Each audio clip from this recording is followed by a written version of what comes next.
Okay, welcome.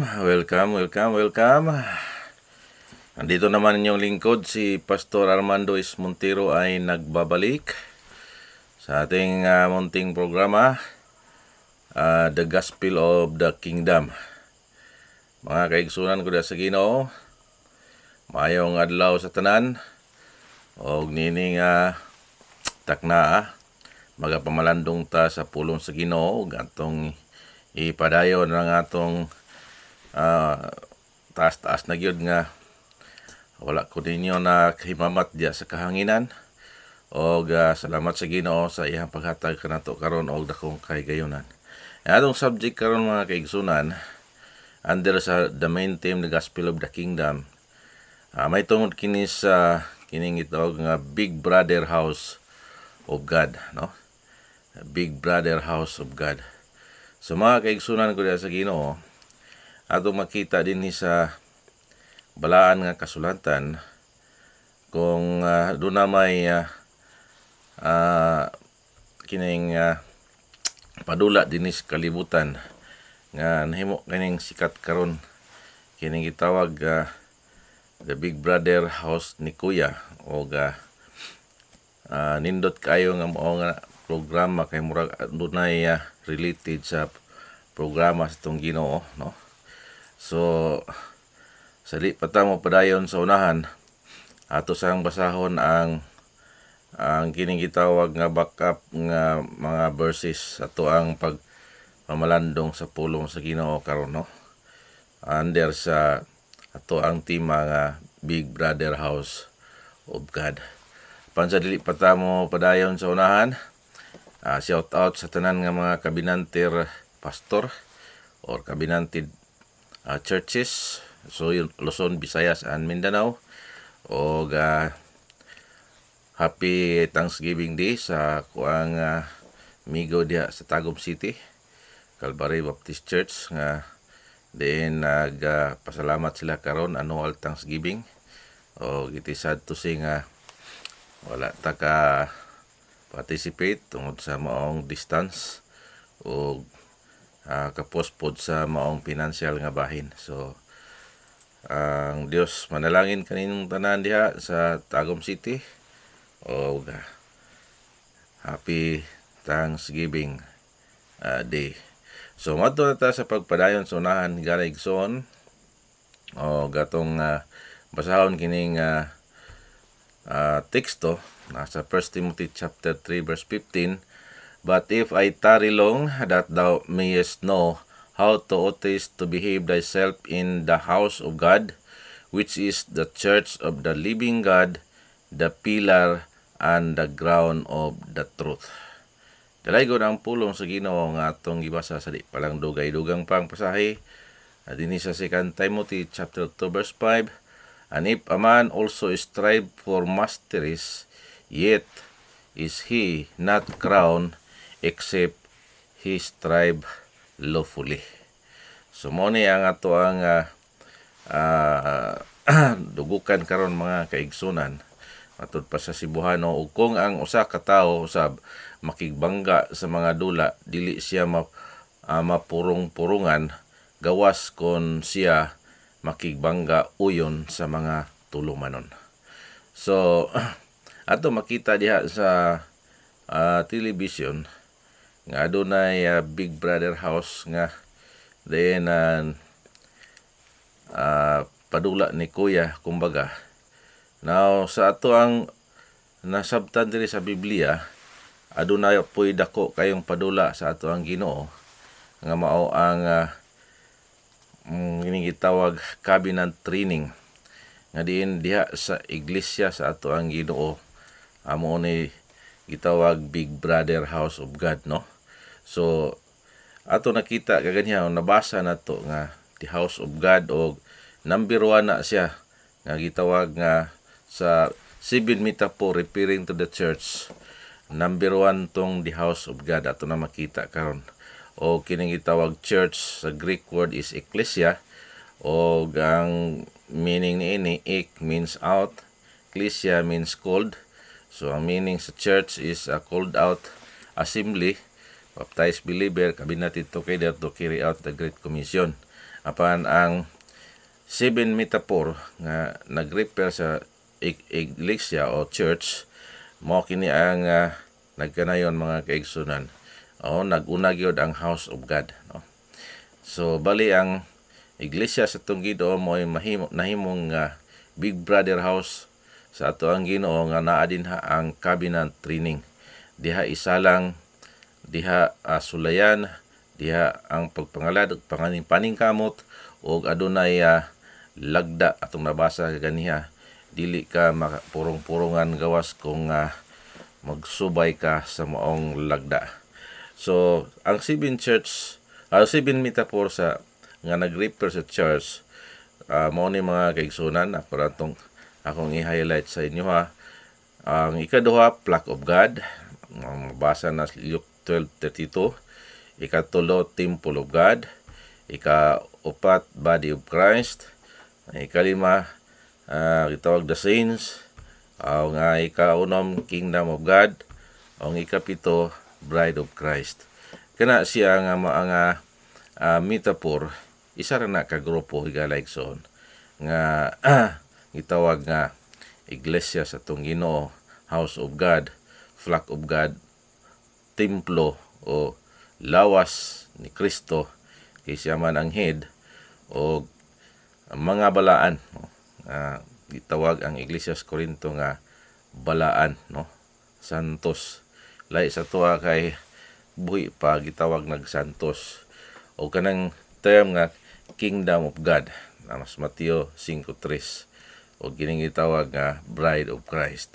So that is a 7 metaphor referring to the church. O dinhita sa mag-focus sa kaning gitawag the house of God tungod kay nga atong ang subject, Big Brother house of God, no? So there is a Big Brother house of God na dinhi ang mga padula. O kung atong nakita nga diha sa TV nga walay privacy ang nahimong nasalang dinha, pati CR na ay kamera, mas labaw pa diha sa Big Brother house ato ang Ginoo. Himatop pa sa Proverbs 15:3, ang mga mata sa Ginoo anaa sa tanang dapit nga nagatan-aw ibabaw sa dautan og sa maayo. Wa gi masipyat ani. Sobra pa ni sa CCTV camera nga diin naapuna sa house of God sa ato ang Ginoo. Unya na ay timbangan, no? Aside sa maong mata o kamera sa atong Ginoo, na ay timbangan, no? So atong mabasa sa Proverbs 5:21, kay ang mga dalan sa tao anaa sa tubangan sa mga mata sa Ginoo, o gitimbang niya ang tanan niyang mga alagianan, no? So naay sariling timbangan ang Ginoo.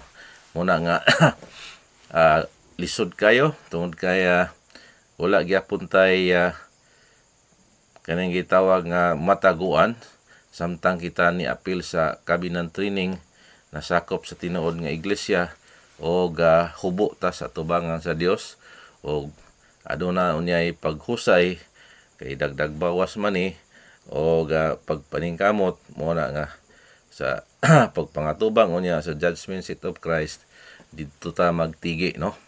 Tungod kay dili ka kalusot o dili ta kalusot dito tungod kay naitimbangan ang Dios og naapoy kamera o mga mata sa Ginoo. Padayon to sunahan. So sa Big Brother house sa Ginoo na ay grado, no? So simple lang kayong grado sa tong Ginoo, og mubo lang ang passing grade, no? From 100% mao na ang first, second 60% ug ang third 30%. Wala na fourth, no? Diha ra sa tulo ka kategorya.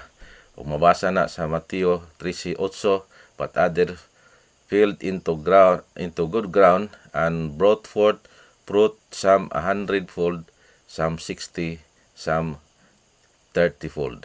So mao ni atong makita nga adunay rating nga gihatag sa Big Brother house ato ang Ginoo samtang siya nagapadula o diha ta isa lang og ang itawag nag-cabinet training, no? So moisdog ta. So sa Big Brother house sa atong Ginoo naana siya mga indikasyon o nakategory po ni sa gold, silver, precious stones, no? O kining wood, hay, stubble wala ni siya kapasar. Sunog ni siya. Kay mo giingon din sa unang Korinto 3:12 sa 15, now if any man built upon this foundation, ang number 1 diri gold, second silver, third precious stones, and wood and hay, stubble, masunog man ni, so di ni siya kapasar, no? Nasa 29%, anton na sa 20 o 10. Every man's work, wala giingon din nga every man's faith only, dili ang atong mga binuhatan, no? So nagginahanglan gyud og performance shall be made manifest, for the day shall declare it, because it shall be revealed by fire, and the fire shall try every man's work of what sort it is. If any man's work abide with he that build thereupon, he shall receive a reward. If any man's work shall be burned, he shall suffer loss, but he himself shall be saved, yet so as by fire. So, klaro kayong kondisyon ni Galayson. Dili basta-basta ang pagkilatis sa tuang mga goodies tungod kay kalayo ang gigamit sa atong Ginoo. So, kining itawag nga igok ra gyud na luwas og napildihan siya sa moong mga pribilehiyo, opportunity sa kingdom, no? Everything was lost except the salvation of from hell lang yun ang nabili niya. Tungod kay mga pribilehiyo sa gingharian dili niya ma-enjoy tungod kay napildi siya og ang iyang gipresentar nga goodies wala kini makaabot sa 30%, kay 30% pa ng passing nagsabot na matakaganiha. O mao na ang pinaka-last o third. Unya ang matag binuhatan nato giasay sa kalayo og ang uban niya na nasunog og luwas lagi pero nanimahong anos. So kining lost din mga kaigsunan, suffer lost the privilege to reign with Christ, lost the privilege to enter the kingdom of God, or lost the privilege to reign with Him. So daghan kaya mga privileges nga nawala, ang nabilin lang ang kaluwasan sa pagka-impyernohanon. Kaya maura na'y gasa sa Ginoo nga dili niya bawion. Now, whereas nga kita niapil ta sa padula o sa dakong drama sa ato ang Ginoo, mao ni nga giasay ta matud pa sa English, Isaiah 48 versikulo 10, behold, I have refined thee, but not with silver. I have chosen thee in the furnace of affliction. Matud pa sa Cebuano, ani akaron giulay ko ikaw, apan dili ingon sa salapi, gipili ko ikaw diha sa husahanan sa kasakitan. So di basta-basta mga kaigsunan ang napili og nakapasar, no? Kay gisalang gyud, no? Sa maong furnace of affliction. Muna dili nato ikatingala sa ato ang pagpangalagad, doon na gyud daghang mga kagul-anan ug mga pag-antos tungod kay diha ta nahimong makapuntos kung dili ka mo give up, no? Then muratag ka ng bibingka nga taas og ibabaw og ubos, tuo wala, no?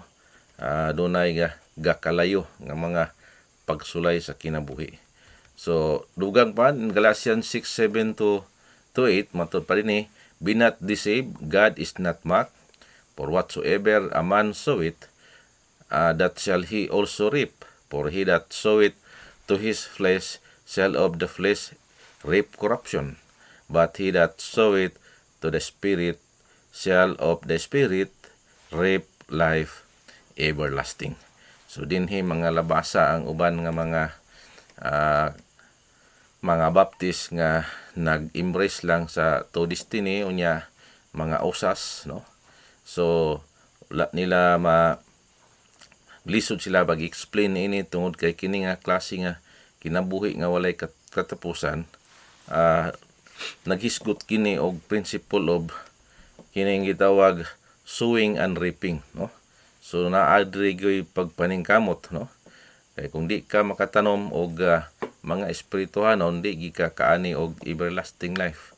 So dinhi atong makita mga kaigsunan nga ang basihan dinhi ato ang faithfulness o pagkamatinumanon wala ni nagpasamot nga kulang pa ang gihimo ni Kristo nga kaluwasan dito sa Kalbaryo sa cross, kundili mo kini ang covenant salvation diin nagatandog og mga binuhatan o base gyapon sa grasya sa itong Ginoo.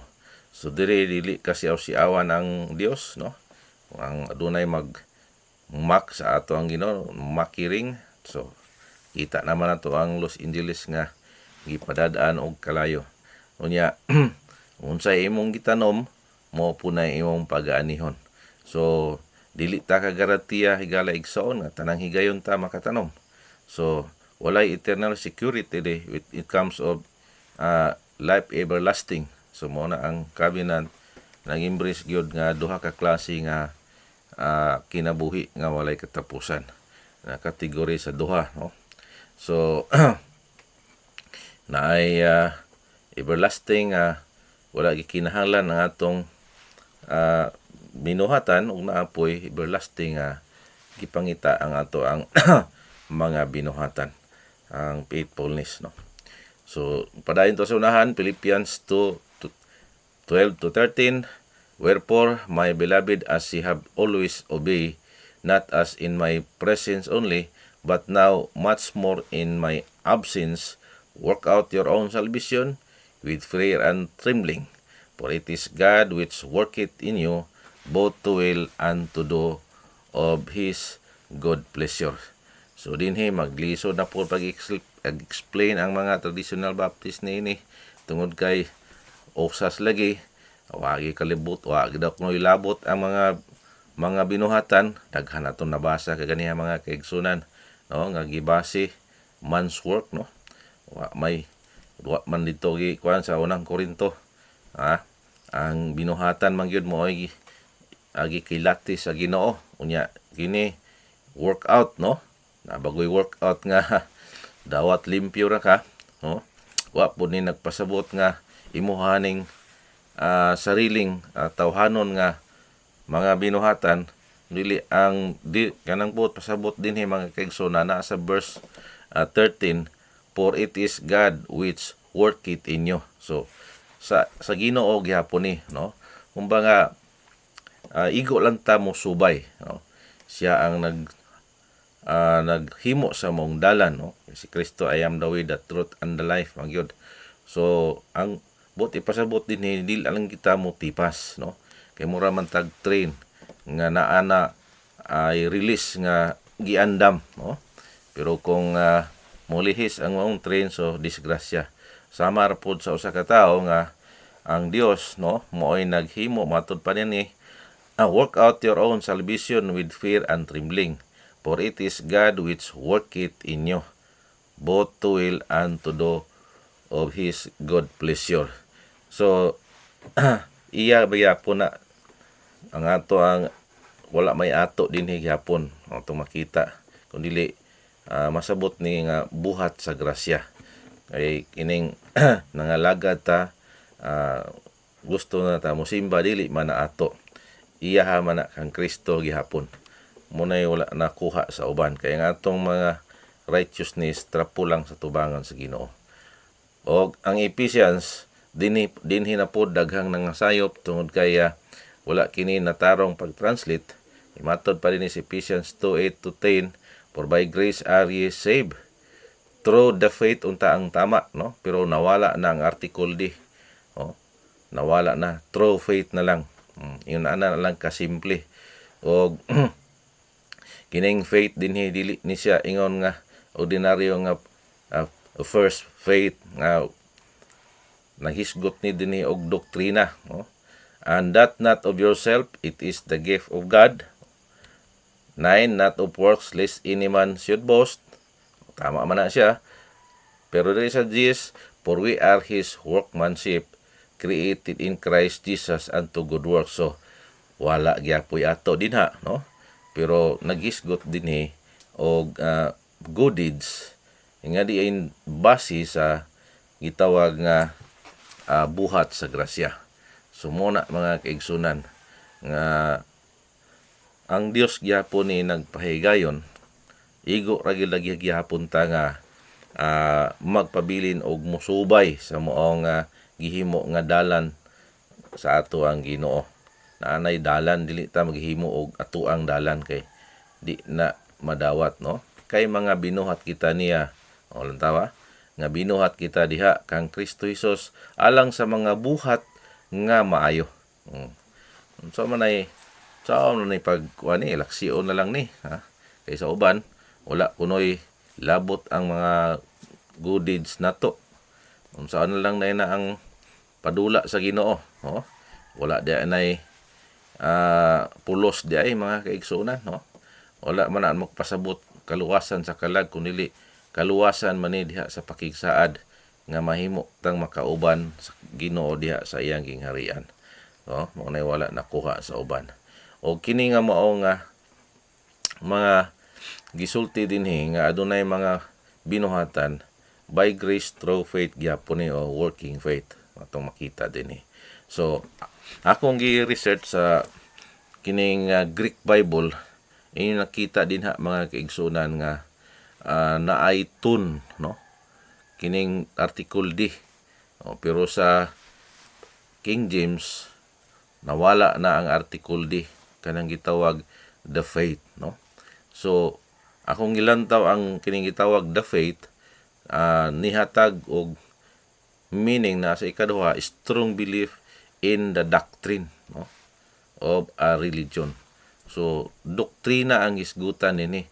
So kining episode 2:8 wala ni nagpasabot sa kanang ordinary salvation, kundi sa covenant salvation na tungod kay doktrina na, no, ang isgutan diha mga kaigsunan, no?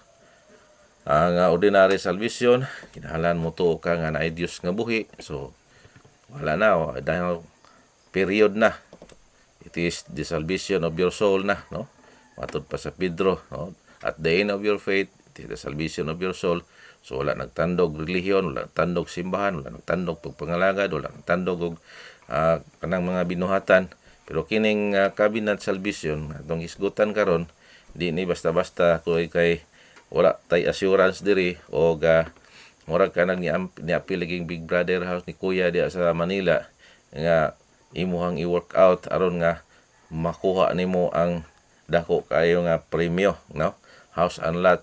Pero kining iyas Ginoo sobra pa niya na nga mga tanyag.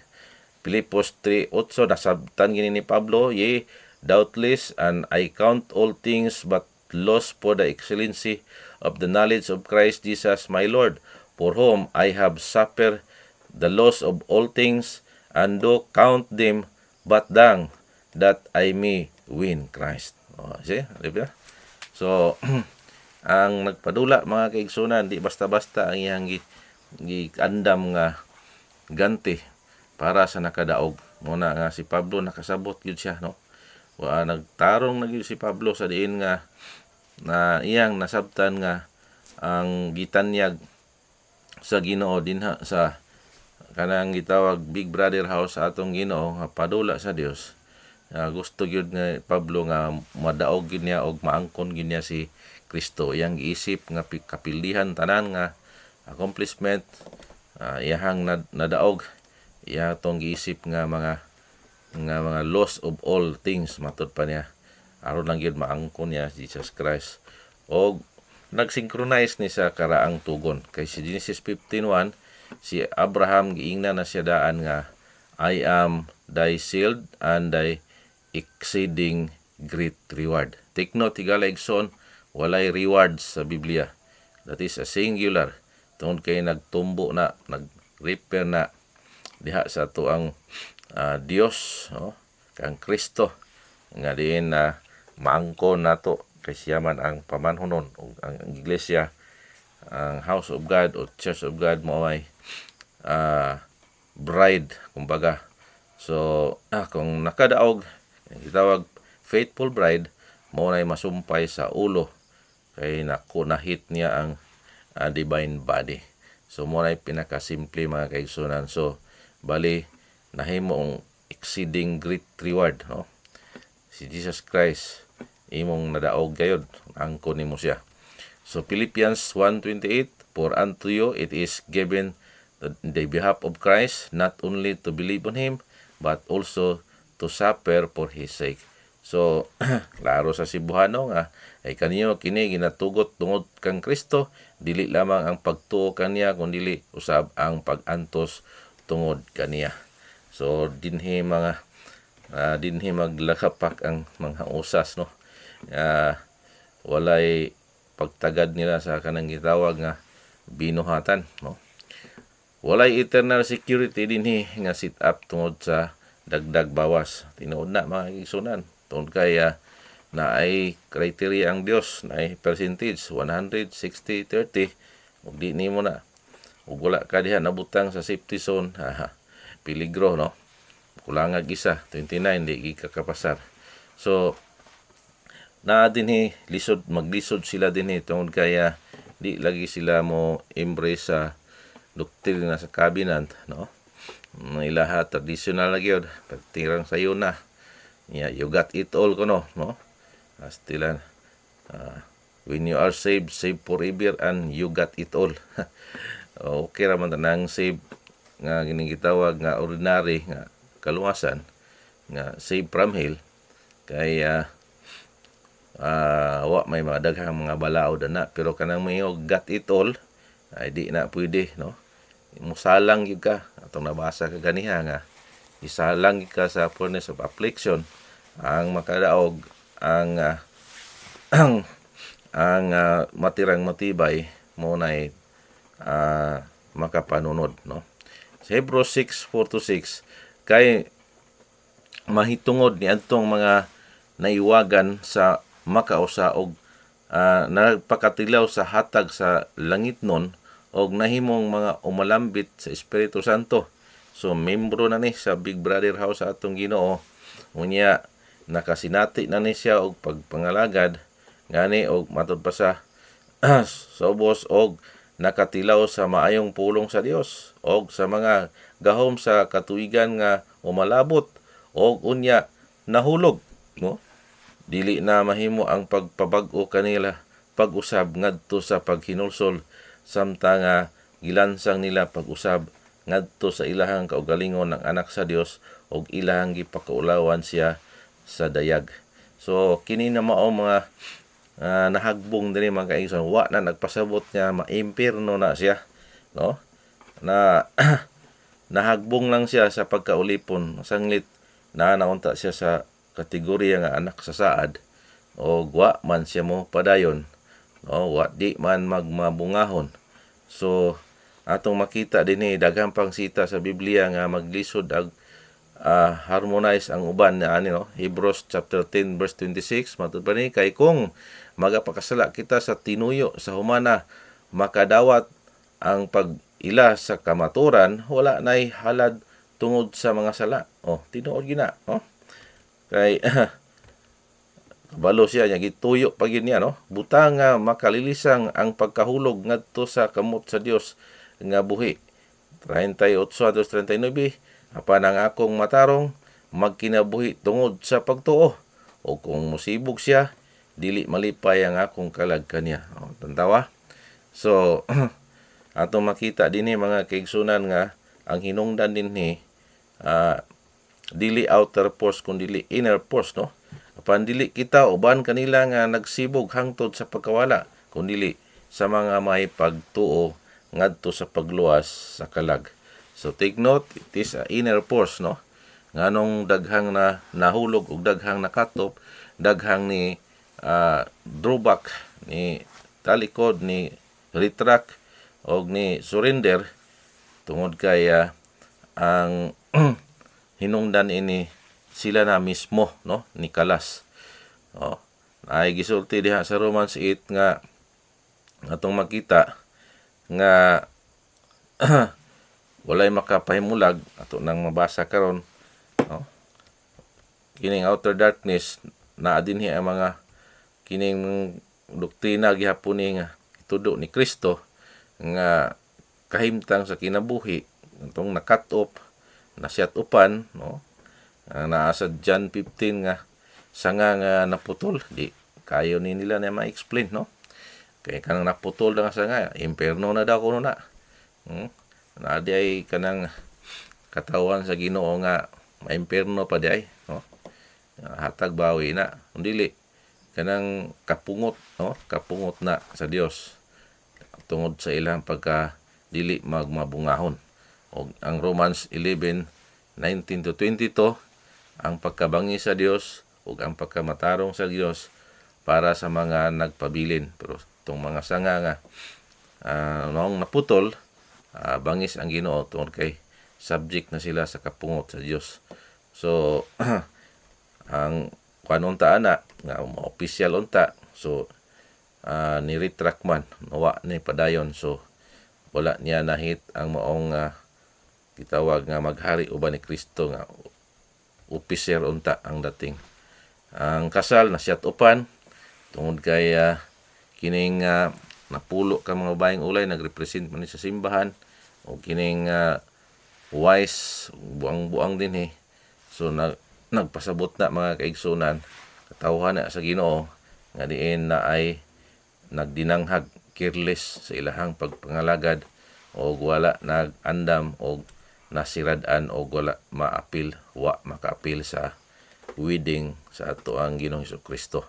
So naay mga warning, naay mga pag-cut-off, naay mga pag-shut off, ug naay mga napilde ng loss din loss of kingdom privileges. Atong nabasa gina sa unang Korinto 3:15 og sa Mateo 25, daghan pa nga mga warning, mga kaigsunan nga atong makita nga kinahanglan gyud nga magmatinumanon ta og dili na to ihimuong lisensya, no? Tungod kay dili naman ka maimperno. So wa pod nagpasabot nga imo nang maangkon tanan. Nya wa man kanidula, no? So kining naa sa Romans 8:35 to 39 nga naay pasalignuan kan si paritas. Nagpasabot na sa outer force. Bisan manulunda ni makahimo sa pagpahimulag nato, bisan ang kanang kalisod, kahubo, kagutom, o bisan unsa ang mabasa din o tungod kay protektado ta sa gamhanang kamot sa Dios. So walay mga outer force nga makahimo sa pagpahimulag nato. Kay mura tag kanang mga piso nga gikubiran sa pako sa himungaan, so wala ay makasakmit na to sa outer, pero ikaw na mismo diha sa imong kinasuluran nga mobigay ka, nga mo retract ka, mamuhi ka, so pwede kayo. Kinahitabo naman na ni Lucifer o kang Adan, no? At naman tayo gitawag nga free will o moral agency, no? Muna nga na pamagani ni Kalas, no? O sa pagkaning sa training nga naata sa furnace of affliction, naghangyong mo surrender, pero naaman tayo free will, no? Nara nimo o gipapili ta sa Ginoo, tagaan na ta niya guide, matud pa niya, I call heaven and earth to record this day against you. Saksi daw ang langit, no? Og ang yuta, that I have set before you life and death, blessing and cursing, therefore choose life. So nag-advise ang Dios nga atong gamito ng ato ang free will o freedom of choice. Atong pilion ang kining ikinabuhi, no? That both thou and thy seed may live. So ang uban kay tinto naman sila nga igo lang maluwas pagka-impernohanon niya. di na sila interesado sa ng high quality life, no? So mo na mga kaigsunan. So sa pangatubang unya daghang ma-set upan, daghang makat upan ug daghang ma-disqualified ug daghang dili kadaog, no?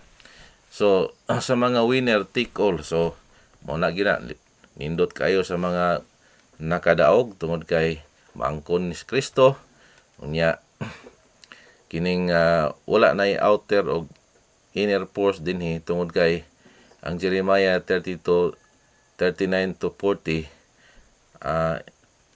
kuana para ni sa mga nakapasar na, no, nga na-train og na kanang nakapasar na sa kabinang training unya nakasulod sa gingharian hasta nindota sa gingharian unya mantud pa sa atong Ginoo na and I will give them one heart and one way that they may fear me forever for the good of them and of their children after them. Verse 40, and I will make a everlasting covenant with them that I will not turn away from them to do them good, but I will put my fear in their hearts that they shall not depart from me.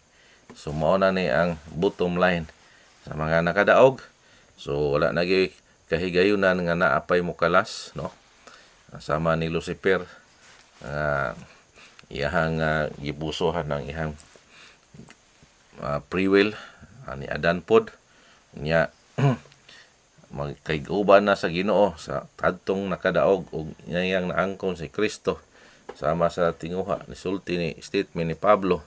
So wa nay mo kalas ana, no, kanindot sa gingharian nya mo kuan pa jud ka, no, kanang gitawag naa pag yung inner force dia sa imuha nga pwede ka nga mukalas, no. So wala na tungod kay butagan sa Ginoo og kahadlok ang kasing-kasing sa nagmadaogon unya dili na daw kuno that they shall not depart from me. So di gyud mo biya tungod kay nindot kayo ang gingharian sa tuong Ginoo. Para sa nakadaog bunga, no, 12 manners of fruit, bunga man makaon sa nakadaog unya matud pa dito ang katong nakapasar makaapil sa kasal ni Kristo Jesus, no. So muna atong makita dinhi mga kaigsunan og hinaot inyong nakuha ang ato ang subject karon, Big Brother House, no, og hinaot nga doon na mo'y daghang nakuha nga mga pagtulunan nga dili basta-basta ang kining high quality life nga gipadula sa tuang Ginoo kay gisalang ta diha sa ihang gitawag nga iglesia nga diha makita hasasan ta, o kanang gitawag nga gialig-ig, no, ang pilian pagyud aron nga mahimong makabahin diha sa gingharian sa atong Ginoo og mahimo kining opisyal og nga maghari uban ni Kristo unya mapanunod nato, no, Revelation 21:24, no, Revelation 21:7, inherit all things. So muna atong makita din mga kaigsunan. Okay, wala naman ko igong panahon, hinaot nga ini Dios manalangin sa inyong pagpatalinghog o pagsubaybay ini nga programa. So don't forget to like and to share sa ako ang YouTube channel Mary67. Wa pa ka naka-subscribe, imo ang pinduton ang subscribe o pinduton pa nimo tong bell nga all aron nga updated ka sa mga pagtulunan sa tuang main theme nga the Gospel of the Kingdom. Sa ako pong FB page na diha Mindful, so ipalo ko og i-share pod og nakay gamayng tabang sa financial. So legit ni ako ang verified ni ako ang seal number 0939-1633-428. So daghang salamat tigalaigsoon. Bye bye for now. God bless everyone.